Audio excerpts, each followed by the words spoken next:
ప్రభుత్వ medical కాలేజీలను private వాళ్ళ చేతిలో పెట్టడాన్ని వ్యతిరేకించుకుంటూ వైఎస్ఆర్ కాంగ్రెస్ పార్టీ వరుసపెట్టి ఆందోళనలు చేస్తూ ఉన్నారు. కోటి సంతకాల సేకరణ కార్యక్రమాన్ని చేపట్టారు. తాజాగా ఈరోజు అన్ని నియోజకవర్గాల్లోనూ పెద్ద ఎత్తున నిరసన ర్యాలీలకు పిలుపిచ్చారు. ఆ దిశగా వైసీపీ శ్రేణులు ఎక్కడికక్కడ కదం తొక్కుతూ ఉన్నాయి. శ్రీకాకుళంలోని ఆ చివరి నుండి అనంతపురంలోని ఈ చివరి వరకు కూడా వైఎస్ఆర్ కాంగ్రెస్ పార్టీకి సంబంధించిన ముఖ్య నేతలందరూ కూడా ఎక్కడే కూడా అలసత్వం ప్రదర్శించకుండా రోడ్లు ఎక్కేశారు.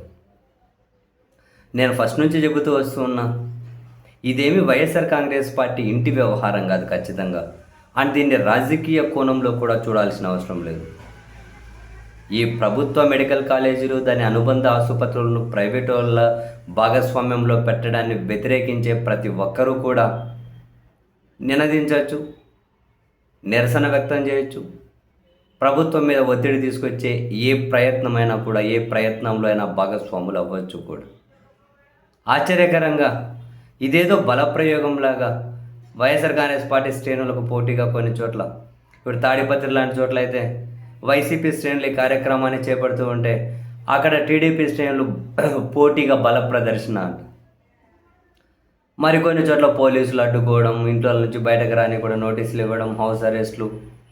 ఏం కార్యక్రమం కాబట్టి ప్రభుత్వ కళాశాలలు దాని అనుబంధ ఆసుపత్రులు ప్రభుత్వ పరిధిలో ఉంటే క్షేత్రస్థాయిలో ఇవి కూడా ప్రధానంగా గ్రామీణ ప్రాంత ప్రజలను దృష్టిలో పెట్టుకొని ఏర్పాటు చేసినవి కాబట్టి ప్రజలకు మేలు జరుగుతాయి. ఆ దిశగా వాస్తవానికి ఈ కార్యక్రమానికి సహకారం అందించాలి అందరూ కూడా. ప్రభుత్వం ఈ పని చేయడం తప్పు కదా. పోనీ వాళ్ళు ఏమైనా మెడికల్ కాలేజీలు అనుమతి తీసుకొని వచ్చి దాన్ని ఏమైనా ప్రైవేట్లో ఏర్పాటు చేస్తున్నారా? ఇంతకు ముందు ప్రభుత్వం తీసుకొచ్చినటువంటి మెడికల్ కాలేజీలు ఆసుపత్రులను తీసుకెళ్ళి ప్రైవేట్ వాళ్ళొచ్చే భాగస్వామ్యంలో పెట్టడం కరెక్ట్ కాదు కదా. సో దీన్ని వ్యతిరేకించాల్సిందే. ఇప్పుడు ఈరోజు కళ్ళు మూసుకొని గుడ్డిగా పోలీసులు అడ్డుకోవడము, సరే వాళ్ళ విధి కాబట్టి వాళ్ళు తప్పదేమో. ఇంకా కొందరు అధికార పార్టీకి సంబంధించిన శ్రేణులైనా దీనికి ఏదో మద్దతు పలకడమో గుడ్డిగా చేస్తే రేపు వాళ్ళే బాధితుల లిస్టులో మిగులుతారు. రేపు వాళ్ళ కుటుంబాలే నష్టపోయే లిస్టులో మిగులుతాయి. సో ప్రతిదానికి మనమేమి రాజకీయంగా ఏ పార్టీ వాళ్ళైనా మద్దతు పలకక్కర్లేదు. ఇది చాలా కీలకం. సో ఎక్కడికక్కడ వైసీపీ శ్రేణులు అయితే చాలా పెద్ద ఎత్తున పాల్గొంటూ ఉన్నారు.